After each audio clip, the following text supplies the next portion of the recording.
बड़ी सुंदर लड़का प्यार से बताओ त कहत का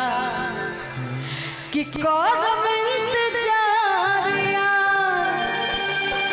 अब पिपरा के छाव में कि कौन इंतजारिया अब पिपरा के छाव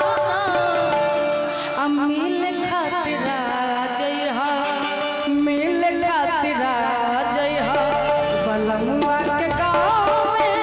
मिल खातिर जय हा बलमुआ के गाँव में मिल खातिर जय हो कदम इंतजारिया पिपरा के छाव में कदम इंतजारिया पिपरा के छाव में मिल खातिर जय हा मिल खातिर जय हा बलमुआ के गाँव में मिल खातिर